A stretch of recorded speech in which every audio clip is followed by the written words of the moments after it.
Good morning, ladies and gentlemen. Welcome to Queen's Hall on a very cold Saturday morning. It's a pleasure to see so many of you have turned out this morning. I know how strongly you all feel about this issue, and it's really good to see that you're here today. I'm particularly pleased to see, I know there's one councillor from Argyll Bute has joined us today. She's driven all the way from Helensburgh, and I'd like to welcome Councillor Dance. Are there any other councillors here today?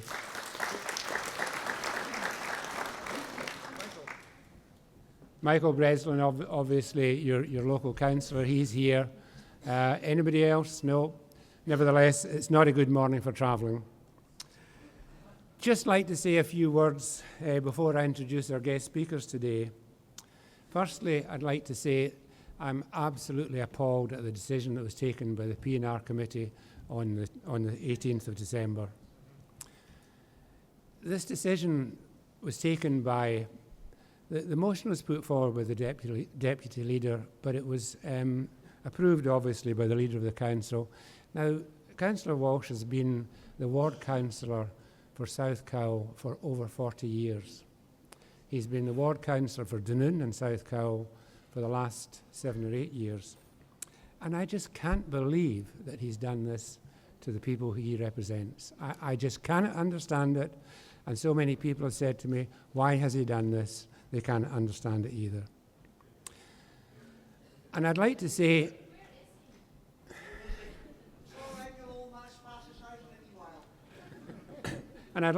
this, please, I know Argyll Bute Council gets a lot of flack over the years, but please don't blame Argyll Bute Council. It's councillors that take decisions, officers make recommendations, and within the paper that was presented to the P&R committee, the option was there to give South Cowal Community Development Company the gift of £1 million, which would have enabled them to buy Castletown. I'm aware of other bad decisions in the past. I'm not going to take a lot of time because we're short of time today, but the one that really sticks in my craw is Dunclutha. Now, the market garden was closed down well over 10 years ago with the view to selling the property and building a new children's home to replace the old home. 10 years later, that land is still lying vacant because a local offer, a good offer, was turned down presumably by lead councillors in Argyll Bute Council. That really annoys me, and it still annoys me today. I have to say I'm ashamed I was a part of the administration until October when I resigned. I resigned because the leader of the council and the deputy leader decided that they could no longer stomach having Councillor Breslin in the administration, because Councillor Breslin had the audacity to say some things that didn't agree with what they thought and said themselves.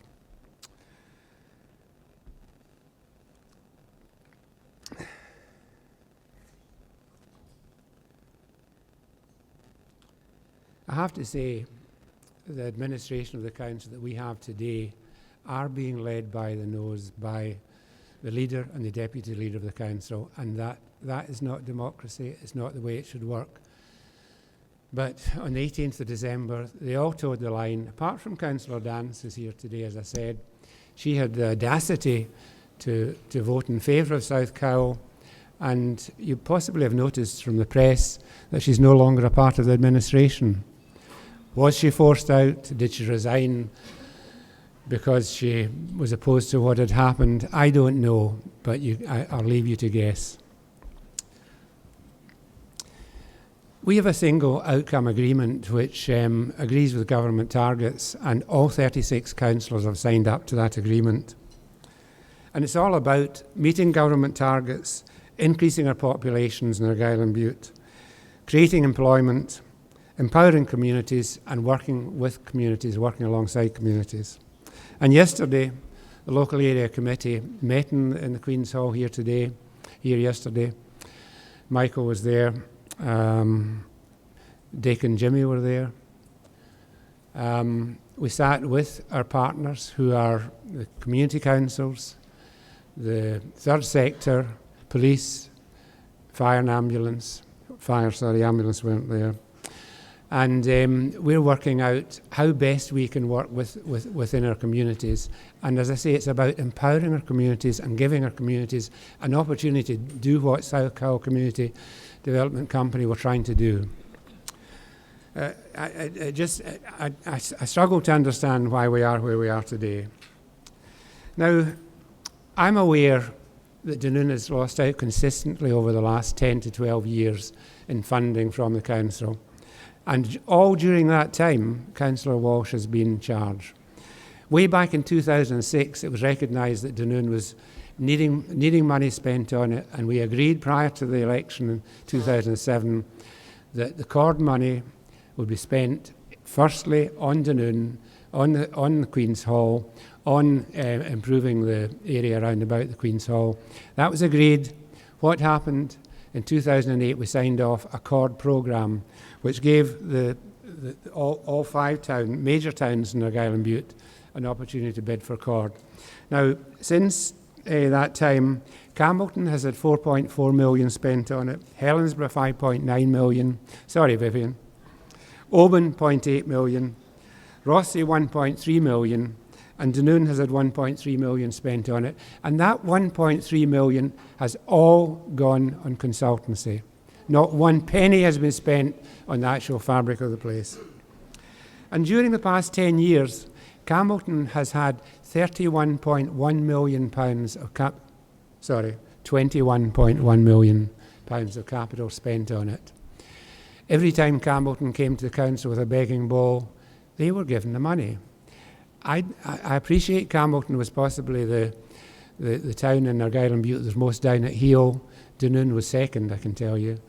They didn't need money spent on it, but it's a continuous spend.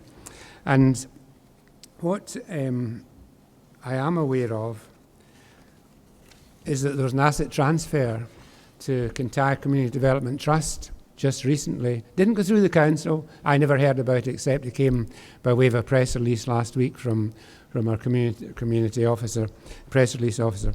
And it's the old Campbellton Town Hall, an iconic building. You possibly can't see it there. That was gifted to Clr Community Development Trust for nil valuation. And what did we do with South Cowal? Well, we know what happened.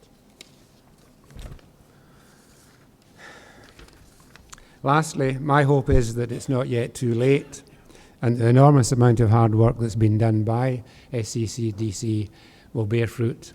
And I hope that the speakers today will give you some encouragement in that respect. Now, we had hoped that Leslie Riddick would join us today. Unfortunately, her mother died.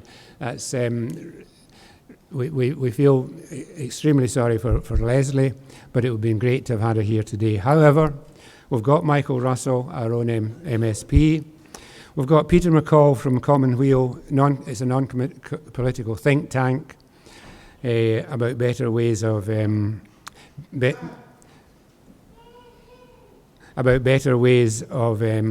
in Scotland. Then Alan Stewart will give an overview from the South Cowal perspective, and after that there'll be questions. So without any more ado, I'd like to pass you over to Michael Russell.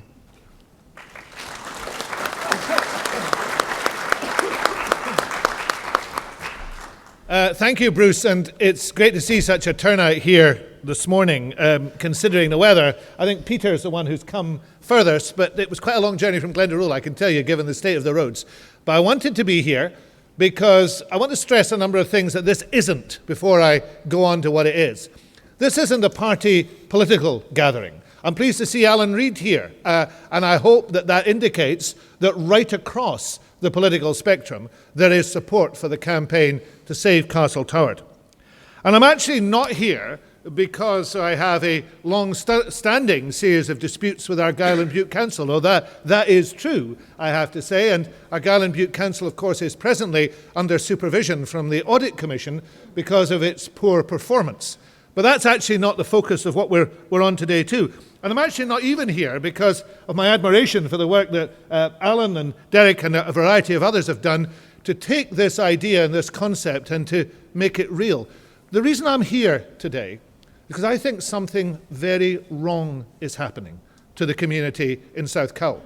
And as a local MSP, my job is to stand up for those communities that are being badly treated, no matter by whom. And it adds, unfortunately, a great deal of insult to the injury that's being done, that the damage that's being done to South Cowal is being done by your own elected councillors, or at least two of them. And I think it's very, very important that we say that at the outset.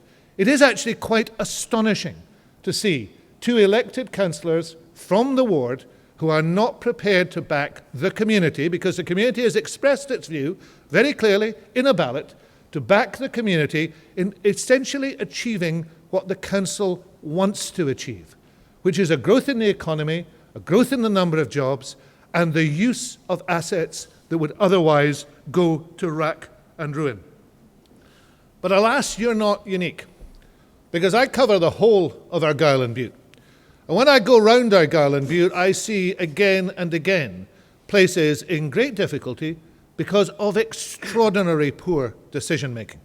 And indeed, you don't have to go all the way to Toward to see that. You could just walk outside this hall, and we'll do it in an hour or so to walk down the street. Go outside and stand at the pier. And let your gaze go up, first of all, to the flagpole. Because in Dunoon, the council flagpole, isn't allowed to fly the Saltire. I mean, I just think it's ludicrous to have said that. But that's the situation. During the Cowal Games, the only flagpole that wasn't flying a flag at all was the one that belonged to the council that sits above the town. Now, that's a decision made by Dick Walsh, a decision that has been imposed upon the community right across Argyll. Now, that might seem a bit silly. I mean, that's not a massively important thing. But look down. Once you've looked up at that flagpole, look down. Look down at the wee lodge house that sits by the road. That's a lovely wee building. It could have been used as a house. It could have been used as a shop. It could have been used as an office. Its roof has fallen in. You can see the roof timbers. You can see the slates. The Dunoon Observer had it on its front page last week. And that's a building which belongs to us, just like Castle Toward belongs to us. And it's been left by Argyll Bute Council to go to rack and ruin. And in fact, whichever way you come into the town, you see the same thing. If you came in through Sandbank, as I did this morning, you passed the school. There was a building that was being used by the community. It's now it's gone. It's been demolished. It got into such a state that it couldn't even be allowed to stand.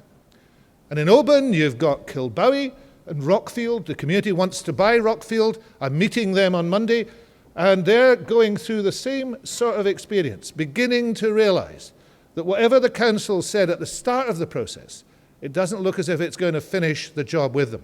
And that's true in Lochgilphead. Community group in Lochgilphead that wants to buy council land, which has lain derelict for 40 years, is now being told, 6 months after inquired about it, that there is a possible other use for the land. Nobody's saying what it is, as a result of which they won't be able to access it. So something's gone wrong. Now, I don't understand this. Like Bruce, I'm completely baffled by this. Because the reality is that each of the community groups that wants to get involved in this way wants to make something of these assets, to actually make sure that they're used for the benefit of the community. And I've really looked hard to see if I could find the reason why the council is behaving, why Dick Walsh is behaving like this. But all we hear are excuses. The issue of state aids is an excuse. And I tell you that not just because I used to be the minister with responsibility for community buyouts when I was Environment Minister and dealt with state aids, but I've now got it on the record from 2 Scottish Government ministers who deal with this on a daily basis that the state aids issue does not apply in the way that the council is trying to apply it, but they say it does. The other reason they give is that the business plan doesn't stack up. Now, the Scottish Land Fund awarded £750,000 to the buyout, the largest award it could make, on the basis of the business plan. This bid is backed by Highlands HIE on the basis of the business plan. The Scottish Government is backing it on the basis of the business plan.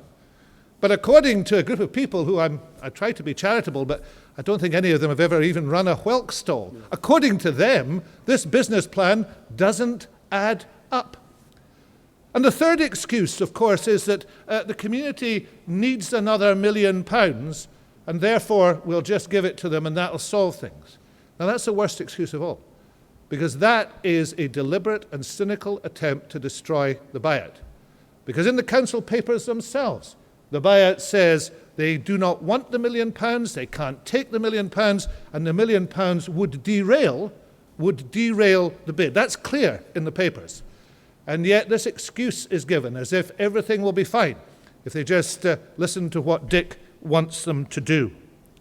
Now, presently in the Scottish Parliament is a bill going through called the Community Empowerment Bill. And the purpose of that bill is to make it easier for communities to take charge of assets. And the committee is finding in its evidence again and again that some of the biggest obstacles to that happening lie within Scottish local authorities. And if you wanted an object lesson of how not to do it, then you would come to Argyll Bute to see that all the assets that exist in Argyll Bute that belong to us, they don't belong to Dick Walsh, they don't belong to Ellen Morton, they don't belong to Douglas Henry or Clellan Snedden, they belong to us. All of those assets are being allowed to waste and wither and decline and collapse and be demolished, and yet the community is not being allowed to access them. So we have to change that, and that's what we're focused on here today. How can we practically change that? Well, we've got three things that we could do. And the first thing is to continue. I'll call them the 3 C's. We've got to continue with this campaign. I'm immensely heartened by the number of people here today. I've been heartened by the work I've seen done in the community, but it can't stop. When we fought the school closures in Argyll Bute, we did it on the basis that we would go on fighting for them until those schools were saved. And if you remember, we managed to save 26 schools in Argyll Bute just 4 years ago. We've got to continue this campaign, we've got to make the campaign grow, and it's got to be heard. That's the first C. The second one is we've got to challenge the decision that's been made, and to challenge it in every place possible. I have myself been talking to Audit Scotland. I know others have written to Audit Scotland. There need to be letters and emails to the Scottish Government, to Audit Scotland, to HIE, to anyone who will listen, to say this is a ridiculous decision. It makes no sense at all. And then to make sure that that challenge goes on so that the Council does not take it, that the matter is simply over. And thirdly, we have to change. We have to change a local authority that doesn't listen to its people.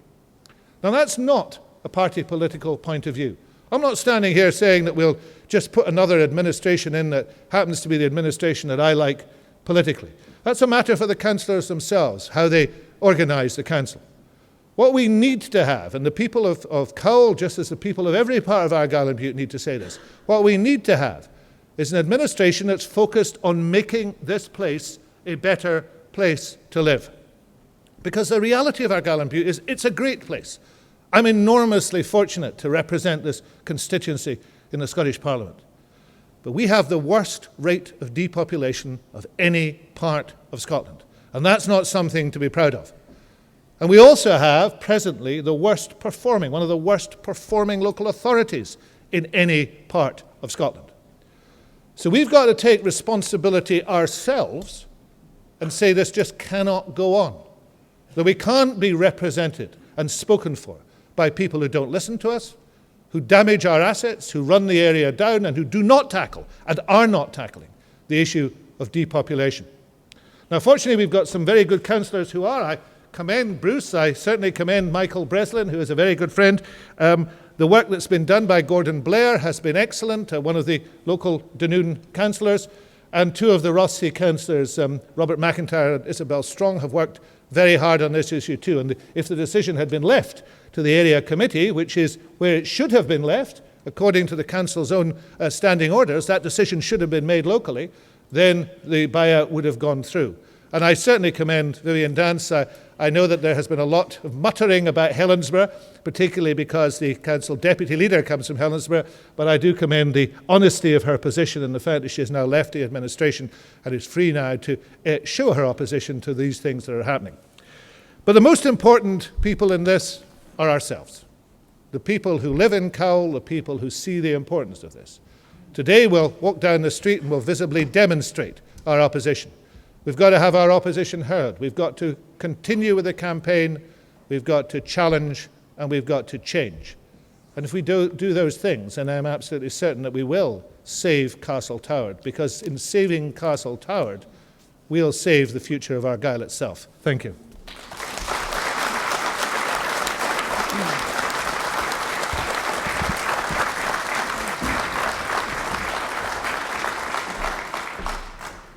Thank you very much, Michael. Now introduce Peter McColl from the Common Weal. Thank you. As I've been introduced, my name's Peter McColl. I'm the director of the policy unit for Common Weal, which is a think and do tank. But I hope you'll forgive us for the silly name. What Common Weal is an attempt to create a Scotland, a vision for Scotland that rejects the failed me first politics that we've had up until now, and instead tries to build a politics of all of us first. And this issue is one of the issues that I think speaks very profoundly to that politics. And in some ways, I'm really sorry that Leslie's not here to speak to you, because she's a very inspiring speaker, and obviously the situation that she's in is not one we would wish on anyone. But in some ways I'm also glad, because I think there are real continuities that we can make between what Leslie would have said and what I'm going to say. And I'm absolutely clear, having heard Leslie enough times, that she would be saying that we have local authorities that are too large. The area size covered by our local authorities is far, far, far too big. As Mike has said, the area committee here would have made the right decision. A local authority that covers an absolutely huge area hasn't. And we have 32 local authorities in Scotland. Norway, which is larger than Scotland and has a similar population, has around 270. That would give communities much, much more local autonomy and local control over their lives. And as somebody once said, whatever the question is, if the answer is 32, you're asking the wrong question. So Scotland has the largest local authorities of any developed country. Any developed country. Not just countries in Western Europe, but any developed country that you look at. And we have some of the largest wards in the developed world. And that means that councillors have a really difficult job. But it also squeezes out communities, because you have a small number of people given really, really big decisions to make. And sometimes they take their eye off the ball, and sometimes there are conflicts of interest at play. Most importantly, it squeezes out the community. And it feels to me, I'm not from here, but it feels to me like the community has been squeezed out of this decision. And that's something that we need to stop. We need to stop communities feeling like they've been squeezed out.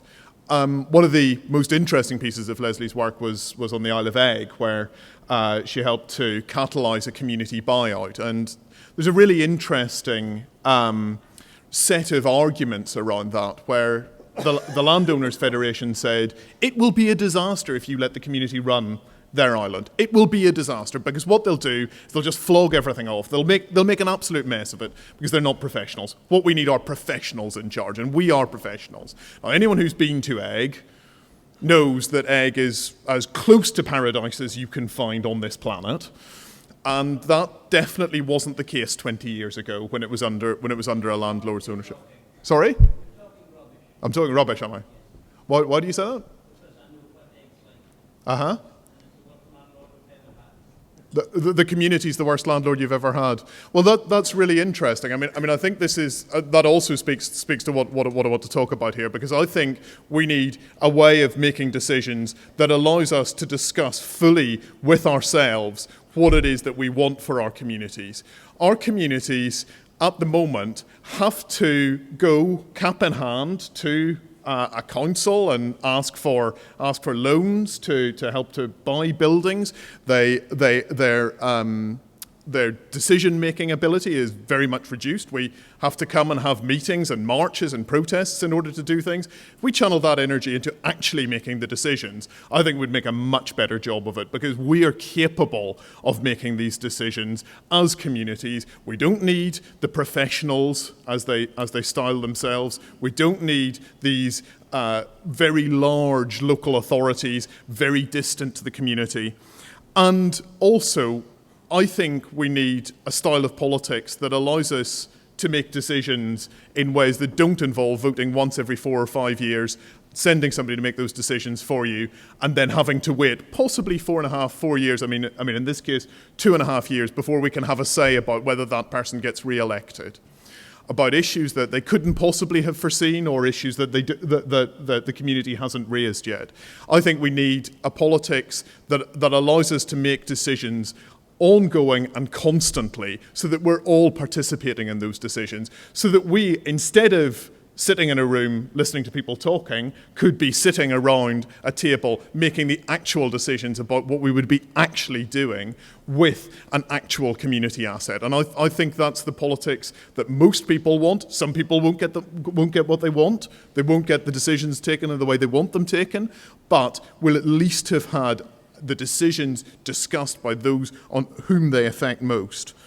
And I think there's a second thing here, which is that we urgently need a community right to buy, and a right to buy that could be exercised by the community in order to take assets off landlords who aren't doing the job properly, or indeed off statutory agencies. It might not be the local authority, it might be the NHS. In some places the NHS have buildings that they're not using. If those buildings aren't being used, I think the community should have the absolute right to buy them. And that's something that would, in this case, I think have transformed the situation. If a community ballot, the community support it, then they're entitled to buy it. They're entitled to make a compulsory purchase. And in order to back that, I think we need a national investment bank. We need a bank run by the government to invest in schemes like yours, which would create, I think, 100 jobs. Is that the number that we're looking at? About 100 jobs. A national investment bank that could back those decisions and would be able to provide the finance to really catalyse community action all over Scotland. And that might not be just buildings, it might be renewable energy, it might be all sorts of other community assets which could be purchased by the community using a national investment bank, which can borrow at the lowest rates possible. So government bonds are the cheapest way to borrow. You use those government bonds to back community action, and then they can be paid back over 25 or 30 years, allowing the community to benefit. And where I live myself, we're looking at developing a wind turbine, and I know that might be controversial in some areas, but it's not in Edinburgh. We think that we can use the money from that turbine to really regenerate our community, which is something that we haven't been able to do in another way. But we find raising finance for that extremely difficult, because banks won't touch you unless you're looking at a loan of over £5 million. So for that asset, they won't lend to us, because what we're looking for is £1.2 million. We need a national investment bank that would come in and say, yes, we'll back that, and we'll back your community. So those are a number of the things that I think could help in this situation. Those are a number of the things that you can go on our website, which is allofusfirst.org, and you can have a look. And I'm happy to answer questions at the end if anyone has any. Thank you.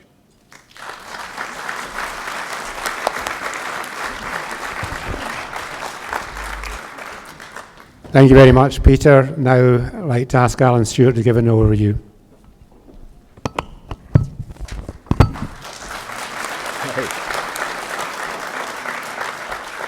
Hi, Vivien. Thanks very much for coming out. I'll start by saying thank you to the whole community, to everybody, for all the support you've shown us over this past 18 months. It really has been very, very much appreciated. What I'm going to do is I'm just going to give a brief overview of how we started the process, how it worked, and the point where we're at now. And then Derek's going to go around with his microphone, and you can ask me all the questions you want, because there are a lot of questions. I keep getting asked new ones. So this is a nice forum to be able to answer them all for you. We started back in September 2013 when a community council meeting, I'm a community council as well at South Cowal, the news had just broken that Seasons Holidays had pulled out of the deal with the council. So the community council asked if I would resurrect South Cowal Community Development Company and look again at the possibility of buying the property. We all felt that it was going to just fall apart and go to rack and ruin unless something was done. The fact that the deal had fallen through suggested that perhaps it wasn't as good a deal as the council were making out. So we started that process, approached the council, and the council at that point said, yeah, you can have 10 weeks to prepare an application to get it into the land unit in Edinburgh. In October, I approached HIE and National Lottery. They came on board big style. They liked our initial plans. We initially thought that we would take the building on and create a centre of excellence for music, the arts and outdoor education. That we've had to modify as we've gone on. The whole process has been fairly fluid, but they were keen that they thought that our idea was good enough that they should take it further. So they put us to the lottery. The lottery gave us a grant to take on an advisor to take us through the next stage. In November, 9 weeks after we started, we put an application that was accepted by the land unit in Edinburgh, which is one of the fastest applications that's ever been accepted. A prohibition was served on the council. They could no longer do anything with the place. They couldn't try and sell it. They just had to maintain it until we had our chance. There was then a consultation period which ran through into January with the council and with the government, and at the end of that our right to buy was approved, and from 5 years from that point we were the only ones that could buy that building unless we walked away from it. In January, HIE came really on board. They started finding money and finding advisors and giving us grants and consultants to help us decide how we were going to work the building, how we were going to work the whole estate. They gave us a very large grant to find a firm of architects to look at the building and to investigate what work was going to need to be done and to advise us on what we could do with the place. And they also give us some money to bring on Savills to try and find somebody to work in the building. By that point, we'd realised that the building was the headache, was the one bit that we couldn't afford to keep. It was going to be the millstone round our necks unless we could find an occupant for that. So Savills came on board, and their task was to go and find somebody to do that. Between February and March, we started our consultation meetings with the community, which were all very well attended. Lots of people turned out, lots of questions, lots of ideas. And what was coming back was the biggest thing that people wanted, the two big things they wanted. One, they wanted the building saved, and two, they wanted a tea room. So, tea room you're getting, building saved we have. Savills were working very hard. They had some people, I think they were in the background already, but they started negotiating with them to see whether we could do anything with them. And we started the first inspections of the building. McCaslin brought in Arup, and they did a lot of structural surveys and really thoroughly looked at the building, see what it was going to cost to be put right.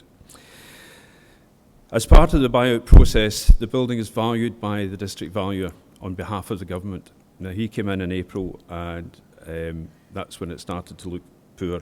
Savills had advised us that the estate was worth in the order of £1 million.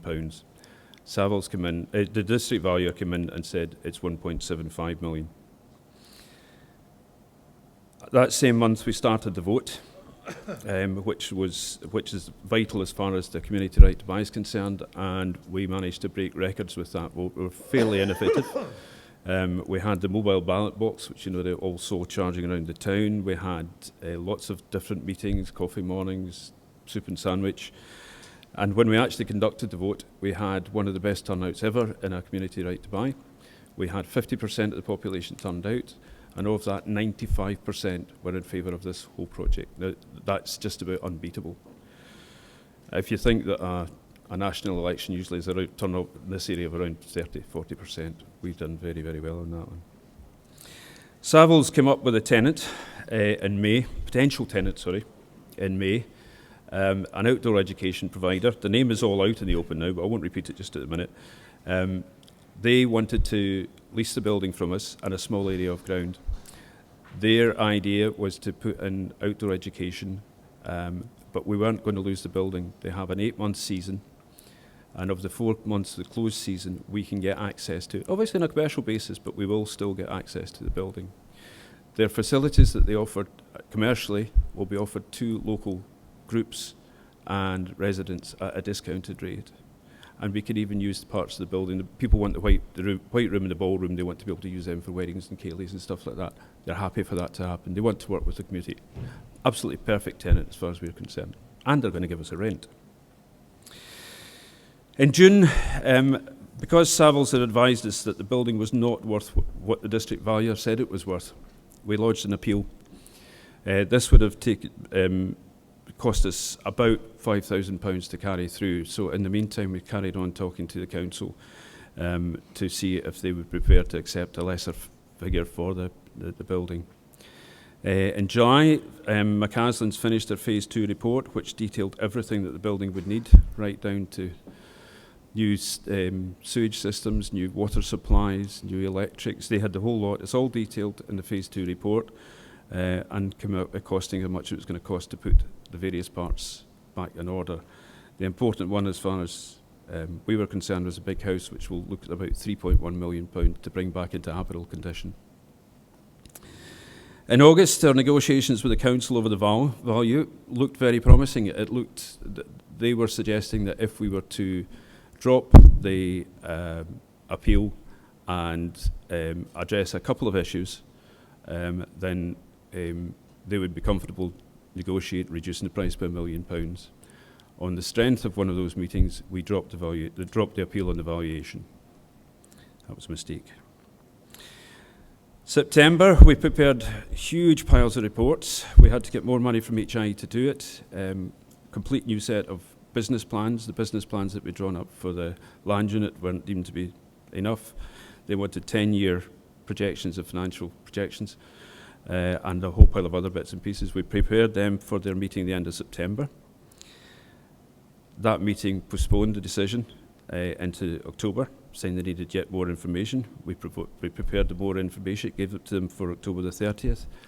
That was then postponed again for more information to November the 29th, and then it was moved again to December the 18th. On December the 18th, the council decided that they weren't prepared to reduce the asking price for the building, despite the fact that we know it is worth considerably less.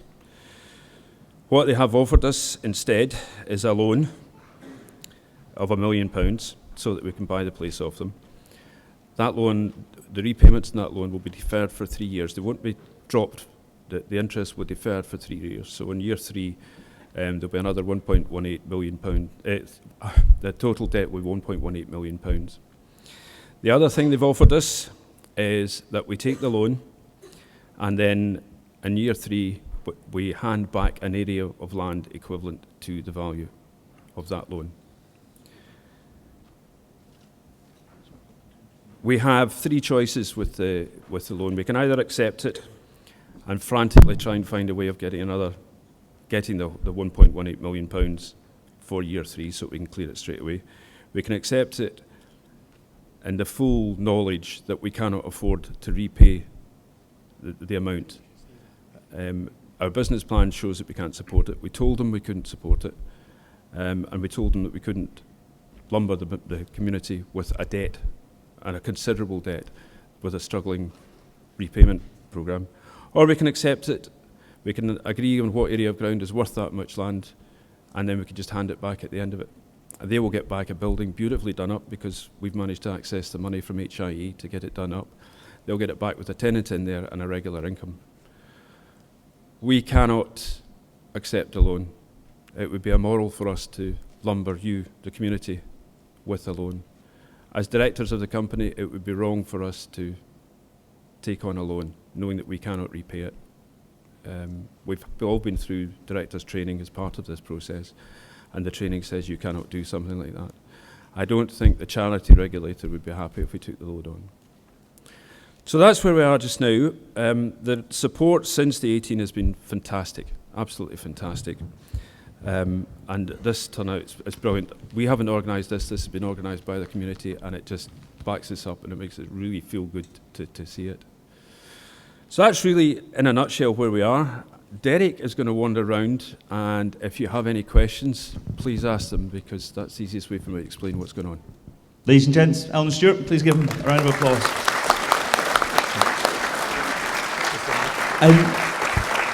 I know it can be possibly a bit daunting for you to stick your hand in the air, take a microphone and ask a question in front of people, especially considering we are filming it and streaming it live today as well. But please, this is your chance to ask questions, and today is the day that we will answer those questions honestly, frankly, and in some cases maybe even brutally. So if you have a question you want to ask about the community buyout, if there's something about it you don't understand, Alan's just given you a whole pile of figures there, which sometimes is hard even for us to dissect after months of looking at them. But if you've got questions, even the simplest one, please just stick your hand in the air, give us time to get to you, stand up and we'll talk to you. And we'd like to hear an argument on both sides today as well. If you're not for what we're doing, please also stand up and tell us. Yes, sir, if you give me just a second to go over there to you, can I just squeeze past you? Up you come, stand up. And if you just give us your name first of all. Vic Sandal. While it's fresh in my mind, you said there that Argyll requested you to engage in a somewhat dubious and unethical practice of taking a loan on that, according to what you say under director's training, you said you cannot do. We can't. So why is Argyll and Bute trying to entice you into an illegal practice? I have questioned that, and others have questioned it for me. I think there's serious questions on Argyll and Bute Council's efficacy. Maybe we could actually, if we would let... It's a great question, and it's a very difficult question to answer, you must appreciate.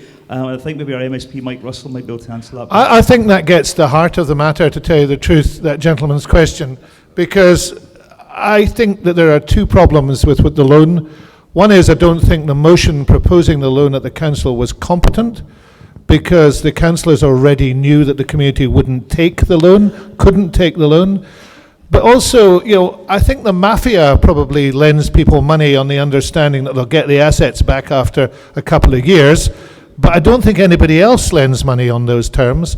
And I do think an offer to lend money with an understanding that the people you're lending it to will default and then you'll get their assets back is probably illegal. So I do think there is a big problem in where our Argyll and Bute Council now finds itself. I think they stopped payday loans, did they not? That's a good point. If anyone else has a question, please raise your hand in the air. We'll get to you in just a little second. Someone who also would like to speak today is Alan Reid, who is your Liberal Democrat in the area. As you probably noticed today, it is cross-party, the support that we have here today. So Alan would like to ask a question. Right, thanks very much. I know I always hate that this happens at public meetings when somebody makes a short statement before asking a question, but I hope you'll allow me to just make a short statement of support, and then I do have a question or a suggestion possibly to go forward. I've always supported South Cowal Development Trust's attempts to get ownership of Castle Tower.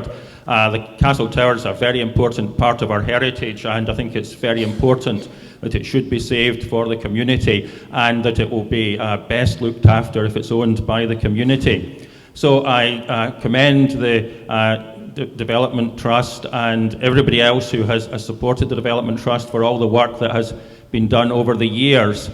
You've certainly been very determined. I can remember when the first attempt was knocked back by the Scottish Government, but that didn't deter the community. The community kept going, and when the council's attempts to sell to Seasons Holidays failed, then you quite rightly came in with another bid.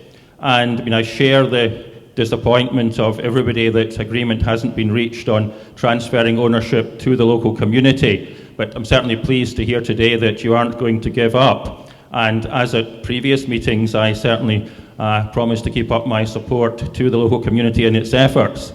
I did write to the council in support of the community buyout, and my offer to write letters of support is still there. And I very much share the community's wish to take ownership of this very precious asset. Now, having talked to the Community Trust and talked to the council, the problem appears to be, or the major hurdle appears to be, as Alan had said earlier, the surprise that you got back in the spring when the valuer appointed by the Scottish Government as part of the legal process came up with this valuation of 1.75 million, which nobody seems to believe is an accurate valuation. And obviously Savills have come up with a much lower one. But having talked to the council, the problem seems to be that because this is the 1.75 million is the legal valuation that was put on it by the district valuer appointed by the Scottish Government as part of the legal process, then the councillors seem to think that they can get 1.75 million for it, and they seem to think that they have a duty to try to maximise the value of the asset. They don't have a legal duty. The law is quite clear. They can transfer to the community at a lower value. That's quite clear. But the problem is this valuation. Now, you explained why, because of what the council had told you back in the summer, you didn't proceed to the appeal. But I wonder if there's any way of somehow getting a new official valuation. I don't know if Mike can help here. Being in the Scottish Parliament, he'll know more about the legal process than I do. But the way forward, I think, is to try to get a new official valuation that bears probably a closer reality to what we all think is the real value. Yeah. Because if that then became the official valuation, then there would be, council would have absolutely no choice. They would simply have to sell at that value. So I certainly hope that this the community will be able to take control of the asset, and I just wonder if that's a way forward. Thank you very much, Alan. Before you answer that question, Alan, I could see that Bruce Marshall, Councillor Marshall, was keen to say something during that as well. So we'll hear from Councillor Marshall, and then if you could answer Alan Reid's question directly. Yeah, Derek, it's only just to say that it wasn't the government who forced the issue of the valuation. It was the council who asked for the district valuers to value it. Okay, on the subject then that Alan Reid was mentioning, is there any way, just to paraphrase what you say, is there any way of going back and asking for the council to put a different value on it, or asking the district valuer to go back and revalue it? Under the legislation, is that possible? No, under the legislation, we've had our chance at that. That bit is gone because we dropped it. That's the end of that one. However, we have commissioned Savills to give us a formal valuation. They give us a valuation opinion at the time of the DV's value. The valuation opinion at that time came in between £750,000 and £850,000. We have asked them now to give us a formal Red Book valuation so that we will know what the real value of the castle is. The district valuer, he's going to have a problem because he's got to go and find an area of the ground that is worth £1.18 million. And as we consider the whole place to be worth less than that, he's going to struggle. So he may want to reconsider his valuation, but we can't make him do anything. We can't force it. We can't relaunch the appeal. So that's a no? That's a no. So we're clear. On the subject of appeal, before we move on to some other questions, does anyone in the audience have any questions about the appeal and how it works? If so, stick your hand in the air. If not, I've got someone who does want. But just I was keen to hear from anybody from the audience first, though. Right. If not, I'd like to hand you over to Councillor Mike Bresland on the subject of the appeal. Thanks, Derek. I know the answer to this, but I think it's quite important that the audience knows the answer to this. You did mention it, Alan, but you indicated that you withdrew the appeal because you understood from your discussions with the council that there was a bit of negotiation to be done on the price. Could we just be absolutely clear what your understanding was at that time that made you withdraw your appeal? The reason that I asked the question is because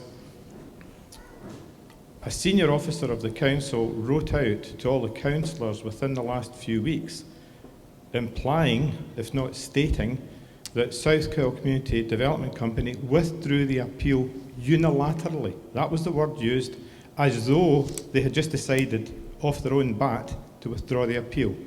So could I hear from you, Alan, what your clear understanding of the reasons behind your withdrawal of that appeal? We had a meeting with two of the senior members of the council officers.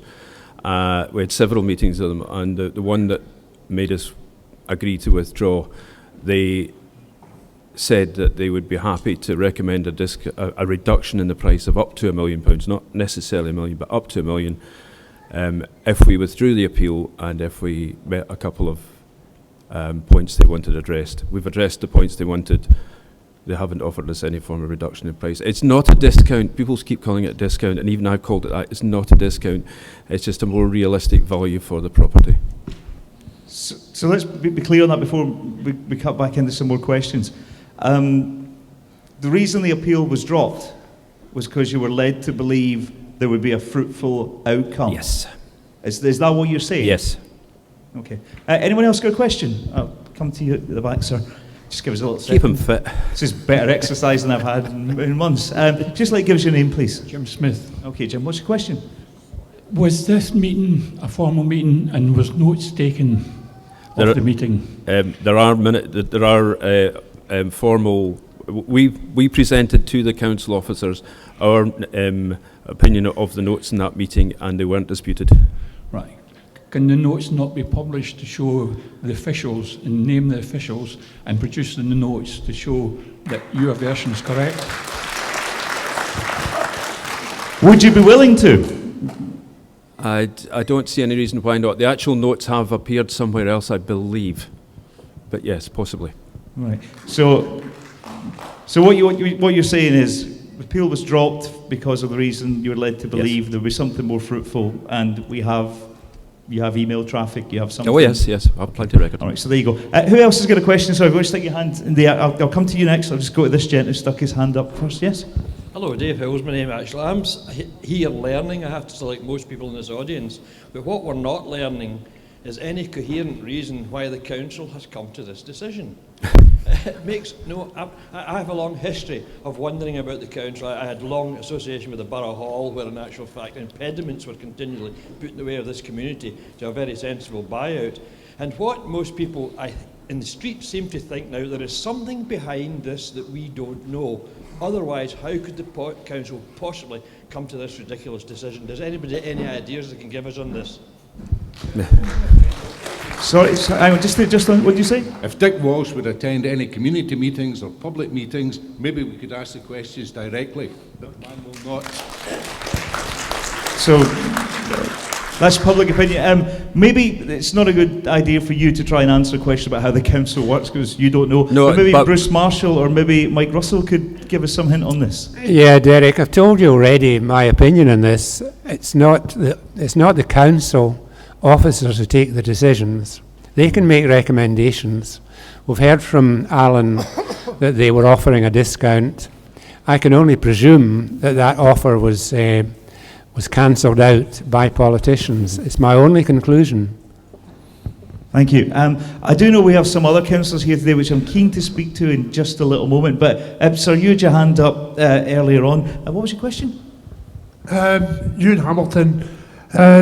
Why was this not brought to the area committee long before this? It's a good question. Alan, why don't you answer that, because you've been involved in the process for a long time? I can't answer as to why the politicians decided not to address it each one. I would need to ask a politician, I'm afraid. Yeah. Well, why don't you... I can answer that, Derek. But I think what the gentleman was saying was, and again from the outside, it might be quite hard to understand this process. How many times did the local community group, or how many times were they told that this was going to be discussed at meetings before it was eventually discussed on the 18th of December? I think it went through 4 previous ones. Over a period of how long? 4 months. So 4 months? One a month, yes. To get to the one answer. Sorry, Councillor Marshall. Yeah, Derek. The first meeting that the council took any decision on Castle Tower was on the 26th of June. And there was an opportunity then to say, yes, we want to do this, and we'll move forward in that direction. It was obvious as the months progressed that things weren't going very quickly, and several of us, myself, Councillor Breslin, Councillor Blair, Councillor McIntyre from Rossi, who's the area chair, agreed that it should come to the area committee. I asked Councillor McIntyre if he would put it on the agenda. He asked the area manager to do that. Then we got reasons coming from Charles Repke, who's the governance head of governance, saying that it wasn't something we could do. I spent 2 or 3 weeks arguing backwards and forwards by email with Charles Repke why we should do this and why it was important for local democracy that this should happen. And eventually he gave in, and it was allowed to go on to our next area meeting, which was in August. And we had a very short discussion, but we couldn't take any decisions that were going to make any concrete difference, unfortunately. But that's actually what happened. Okay, does that answer your question, first of all? Yes. Do you have any other questions from the audience just now about parts of the community buyout? Maybe not even the politics, but just even the community buyout. If it's politics, fine, yes. But also, if it's about just the community buyout, we'd like to hear from you too. Yes, sorry, what's your name? Bernie Mackenzie. Just a question. If the independent valuer Savills are saying that it's valued between 750, 850, then how do you then get the district valuer of the council to revisit? Surely he's obliged legally to revisit that. Can you answer that question? To have done that, we would have needed to have carried on with the appeal. That was the only way we could have done that one. But given that you withdrew from the appeal on the premise that you were getting a discount, if that's formally documented in emails, etc., surely there is legal redress? We're buying it all through trying to buy the place through the Land Reform Act, and we have to follow the rules of that Act and the sequence that the Act dictates, and we have followed that sequence now. If we go any further, it'll need to be out with the Act and done in an independent way. It's not to say it can't be done, but as it stands, then the short answer is no. But if the committee cannot do anything, surely the community can do something, galvanise themselves in some way to get the council to revisit it. The council aren't happy about this meeting. I know that, I've heard that, so that in itself might help. Under the Land Reform Act, I think we've probably exhausted all things. It's not to say we can't drop out of the Act and carry on as an independent group. Yeah. Does that answer your question in any way? It does, but I'm sure... You sound frustrated, if you don't mind me saying so. No. Well, I'm frustrated that the council should take that opinion if an independent valuer is saying it's only worth 750, 850. Why are they sticking to their guns?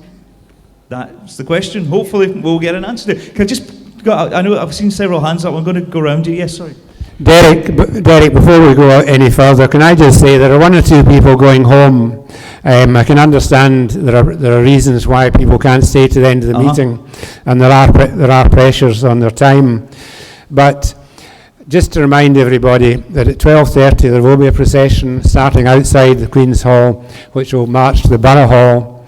Anne Campbell will have coffee ready in the Borough Hall for anybody that wishes to partake. As you leave this room, there will be stewards at the back of the hall who can hand out tabards and boards carrying slogans.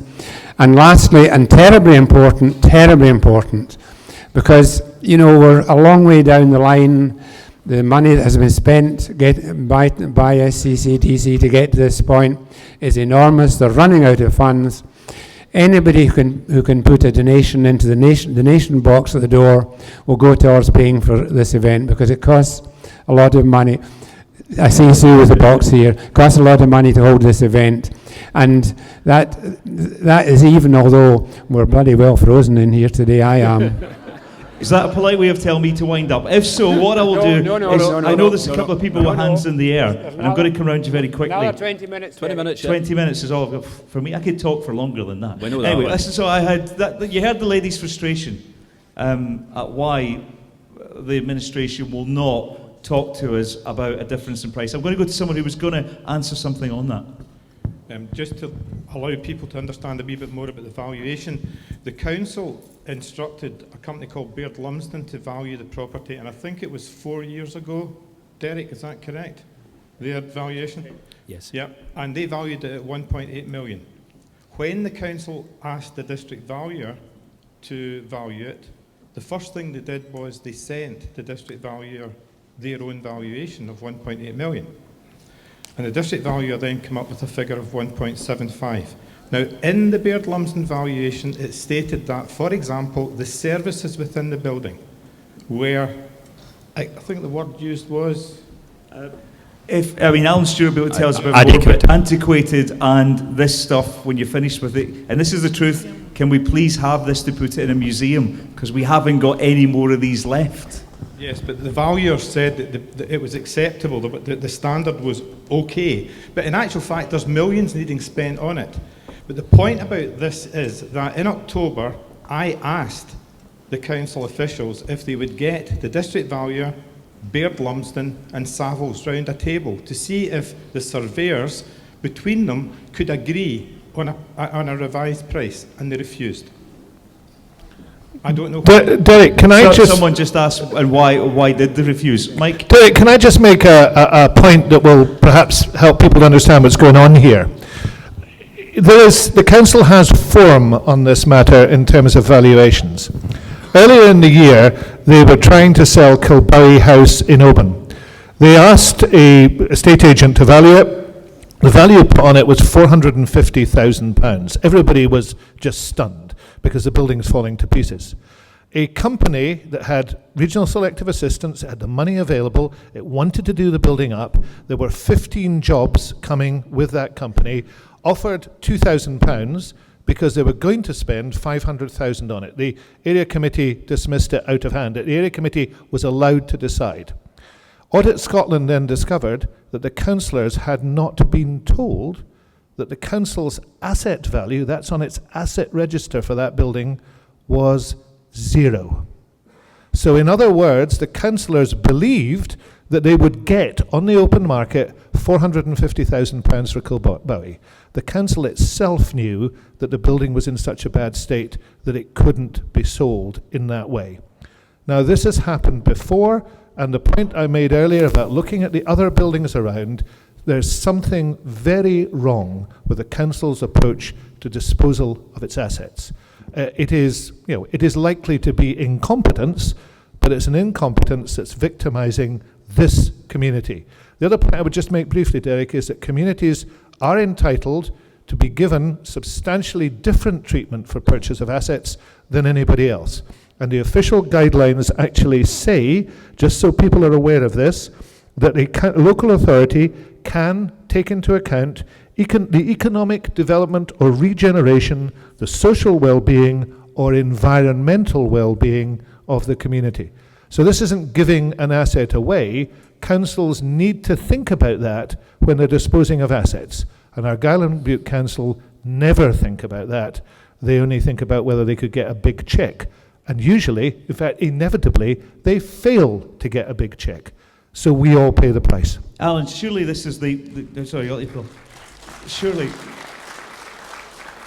this is the crux of this whole problem, is it not? Is the fact that there's a value of £1.75 million put on this property by the district valuer, a non-evasive value, a survey done by walking around the grounds and comparing it to other things which may have been on the market similar to it, compared to the actual market value, which we are due to produce this week, which shows how much it is worth if it was to be sold on the open market. Surely if we walk away from this process now, come the 31st of January, the building is only going to be worth market value. The estate's only going to be worth market value. Even though the district valuer is valued at £1.75 million, if it's only worth £800,000, this £1 million that you keep talking about as a discount, surely in reality it doesn't exist. It doesn't exist. The building's only as worth as much as you'll get for it. When we put the value, when Savills come back with a full valuation, we'll let everyone know what it is. It will be under £1 million.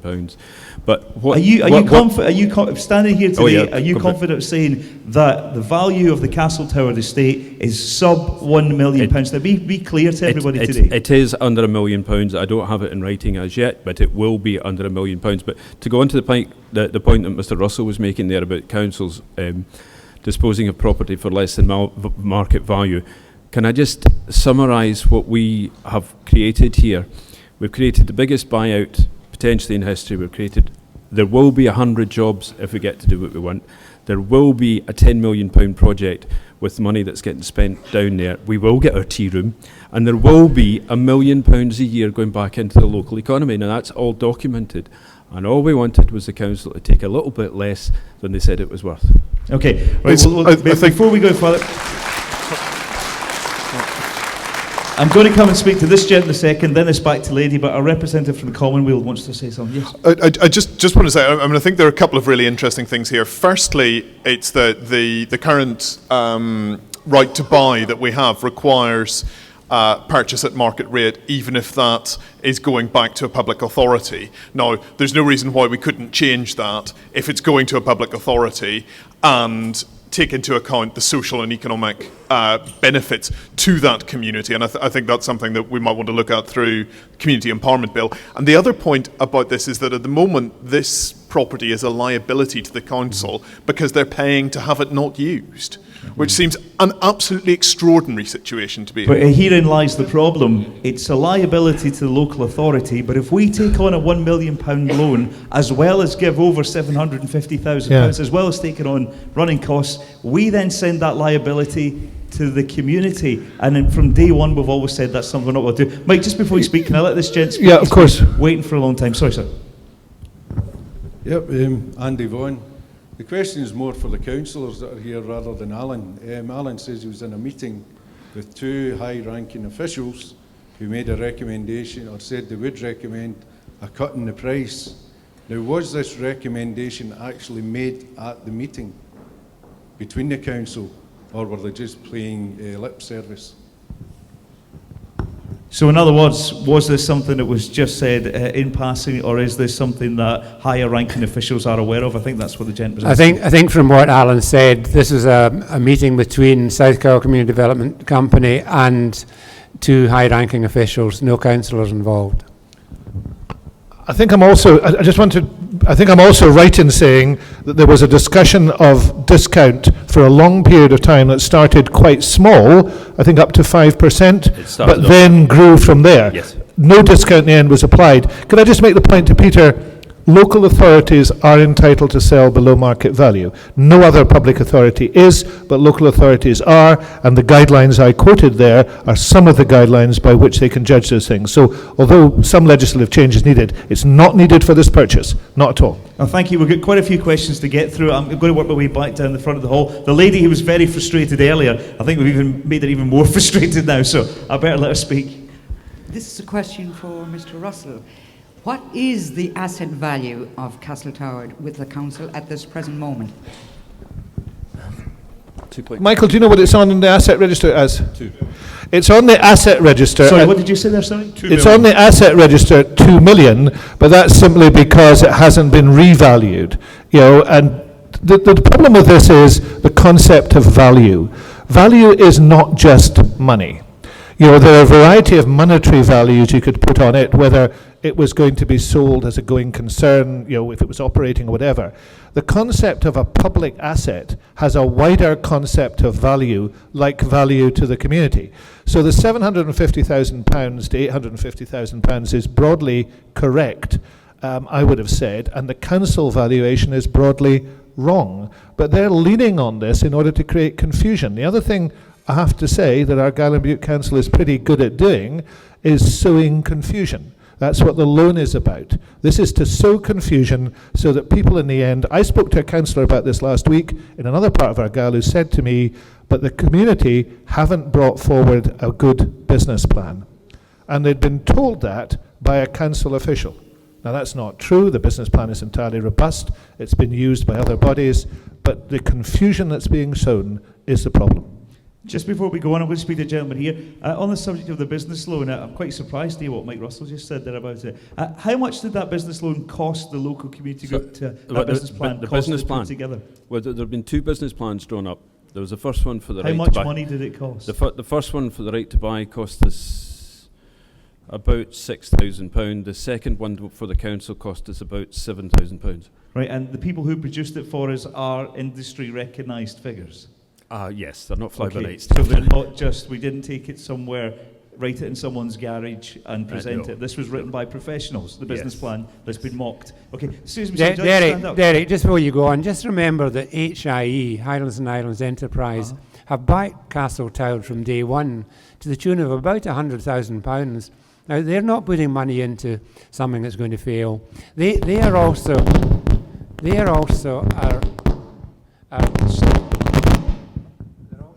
key single outcome agreement partners, and we are ignoring their advice. Okay, if we could, oh, no, this might be it might be yours actually. No, it's mine.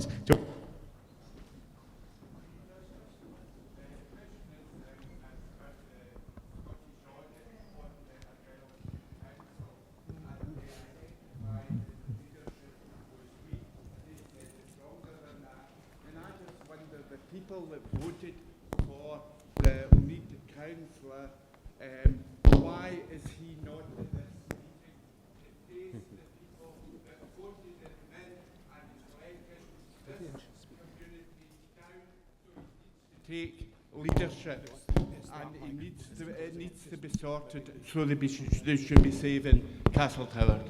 Okay, it's a pity we didn't get to hear all of that there, but it was quite a passionate speech. Before you can answer that, if you mind me getting round a few people, would you like to stand up, please? Would you like to stand up, please? Can you show us what your T-shirt has on it?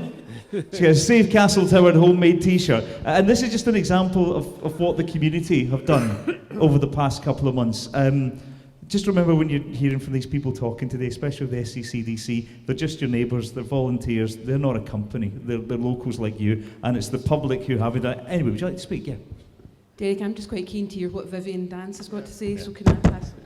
Well, actually, you stole my thunder, because I was about to say I'll make my way down the front, because there's a lady here today who is with the local authority, with the local council, who spoke very passionately on the community buyout's behalf at the meeting on Thursday the 18th of December. And I'll be honest, I was at that meeting with some of the people from the local community group who are sitting down the front just now, and we walked away on Thursday the 18th of December feeling totally demoralised by what we heard. And if it hadn't been for certain councillors standing up and saying something on our behalf, we would have walked away worse. And this was one of the ladies who did. So would you please welcome Vivien Dance. Ladies and gentlemen, I'm very pleased to be here. And first of all, I'd like to say I'm very privileged to be an Argyll Bute councillor. In spite of the difficulties we have and the hash we make of many things, I still find it very satisfying to be able to represent the people of Argyll and Bute and try, as always, to make the right decisions. I agree with all of you that the decision on the 18th was the wrong decision, and it continues to be the wrong decision. But what I'm concerned about today is that you do not lose sight of what you have to do over the next few weeks in support of your development trust, who really wants to bring this to fruition. And I do believe that there is a potential to do that. But if you get sidetracked into trying to sort all the problems of Argyll and Bute Council, first of all, you'll lose the will to live by the end of the month, but also you will find that you'll get sidetracked into dealing with issues that make no difference to SCCDC's performance and achievement over the next month. What you have to do is to get yourself a concerted plan and make sure you stick to it. Now, first of all, you do have local councillors who are totally accountable. You need to absolutely deluge them with emails, with letters, with representation. I was surprised to see Alan Reid MP here today, because had it not been for the Liberal Democrats on Argyll and Bute Council, you would have got the right decision on the 18th of December. And I would remind all of you that we are heading to a Westminster election in May. And those two facts, the fact that he's here today and the Westminster election coming up, are not unrelated. He gives you his support. You now need to hold him to that and make sure that he carries that through into something tangible. We know where we are. What we have to do is to decide where we go. The challenges at higher level are being made by many of us, but you will, as I say, get sidetracked. Please do not do that. I went along to a meeting in Glasgow on Tuesday night, about returning local democracy to local people in the light of the commission that's been published to do such things. And I certainly agree with the comments about larger local authorities returning democracy to local people. But that is a long-term plan. Again, that will not help you as you try to achieve your ambitions and aspirations for Castle Toward. At that meeting, the first principle that we were reminded of is the fact that communities empower governments. Governments do not empower communities.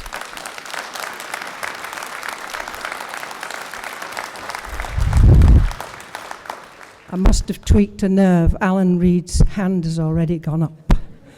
However, I will just complete by saying I was staggered as well at the meeting on the 18th of December in the council chamber, another occasion on which I was ashamed of my fellow independent councillors. I sit on Argyll Bute Council as an independent. I have no party political allegiance. I make it clear that at local authority level, I think we should not have party politics. We should set them aside. But unfortunately, in Argyll Bute Council at the moment, your independent councillors have given away the power and control to a very small group of party politicians, and that's the Conservatives and the Liberals. They have sold their souls.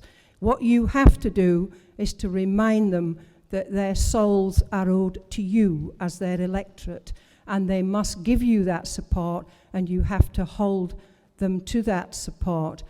I was amazed at that meeting that on the 18th that the Community Empowerment Bill was never mentioned by any other member in the chamber except me. It was as if it just didn't exist, or it's a document out there that has no tangible reference to the local people on the ground.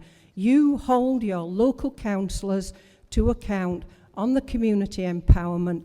Take that power back and hold all your local politicians, including national politicians. You've got one here on the top table, one in the audience. You make sure you deluge them with your opinions and make sure that they are aware that something has to change and they are part of that change process. I wish you all the best of luck with your project, and I will do my damnedest to fight in the chamber for you if that opportunity comes up again.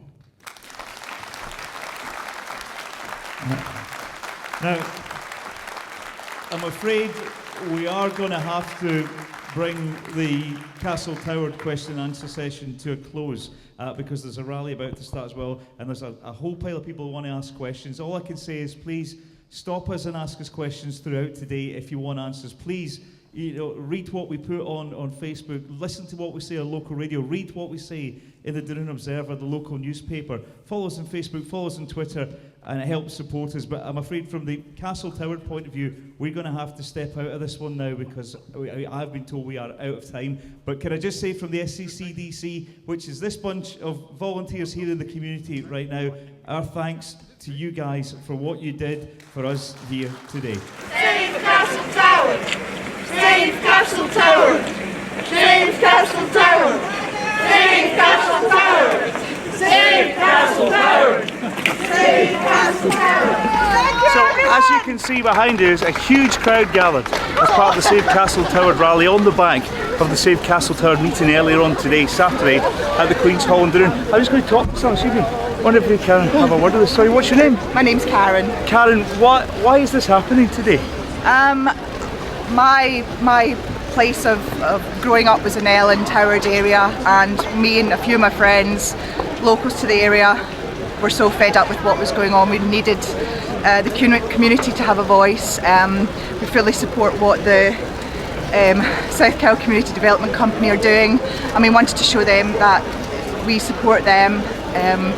We wanted to try and get more young people involved, and just really to give a voice to the people who are so fed up with the situation at the moment. It's a fantastic crowd. It's a great turnout. It's really. And speaking about the young ones, shall we go and see if we can speak to some younger people as well? Thank you. About this. As you can see, we've had to block the traffic because Now, see if we can find some youngsters that we can have a chat to about this. In fact, there's some over here. So we'd have to push our way through the crowd, unfortunately. This is the local MSP, Mike Russell. We'll speak to Mike again. I wonder, would you mind if we come in here just quickly? Hello, hi there. This man here has a little camera with him and he's recording all this. Would you mind showing him, could you show him what you've drawn? This man here. What's your name? Sam. Did this take you long to do? How? No! Wow, oh, there's another one here. Here's another one here. We'll come in and have a look at that one. Did you do this one yourself? Yeah. And what's your name? Lachlan. Whereabouts are you from, Lachlan? And Ellen. So you live quite close to Castle Tower? Because I go to Tower Primary School. Oh, you do? Oh, tell me, have you ever been to Castle Tower? Yes. Have you seen it inside? Yeah. Would you like... Well, when I was about 4 or 2 or something. And what age are you now? 6. 6, so it's within living memory for you. Now tell me, would you like to be able to visit Castle Tower again and maybe go there and play with your friends and go and see the place? And yeah. Yes? Yes. And is that why you're here today waving this? Yeah. I'm going to give that back to Lachlan. He's 6, you know, but he's very talented. That's just some of the children. This is part of the idea of why we're trying to save Castle Tower. You see there's a mix of generations here. There's old and there's young, and they all have the one aim in mind, which is to save a historic castle at the bottom of the South Cowal Peninsula, so that not just us, but the future generations of Cowal can enjoy it. Let's go and see if we can speak to some more people as well. Thank you very much. Thank you. Lovely poster. I'm going to go and try and find maybe someone who represents Argyll and Bute Council. Watch your back of the traffic. I'm going to try and find a councillor maybe that we can speak to. We'll find one. We'll find. Let's come this way. We'll find a councillor in a moment. But yeah, this is Alan Reid, who's the local Liberal Democrat. You attended today's cross-party meeting, the rally, about Castle Tower, and you spoke quite passionately about it as well. You obviously have a will to see it succeed. Oh yes, definitely, yes.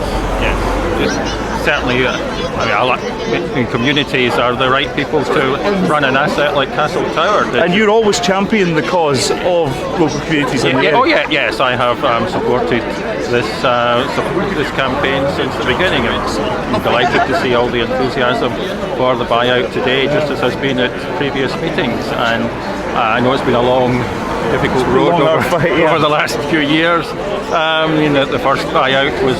Were you quite pleased today with the cross-party support, because there was Liberal Democrats there, there was Conservatives there was SNP representatives there. Were you quite pleased to see all the parties working together on a community project? That's what should be happening. It's what should be happening is all the parties should be working together. That's certainly the right way forward, and it's certainly the political parties there, myself and the SNP were certainly both in support of the buyout, and it was good to see the two parties even on a snowy day. Well, fortunately the weather was kind. I mean, I'm glad it wasn't yesterday. No, we're so glad. This is here in Alan Reid. The snow has gone. So the local Liberal Democrat, again a supporter of the Castle Tower community. Thank you for your time. If we want to move down this way, then we can get an idea of the crowds. We're going to go inside shortly into it's a bit warmer into the Borough Hall. But I've managed to track down the chap who...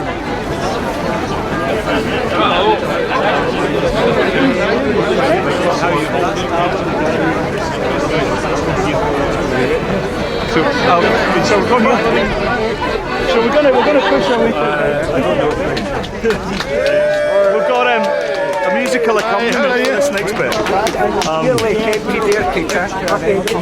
And whilst they're here playing some music, you should rub it in. We're going to have a chat with a local MSP. Mike, obviously this is a great show of support for the community today. So fantastic, and there is a huge support throughout Cowal, but actually throughout Argyll. Throughout Cowal because people know how important Castle Tower is.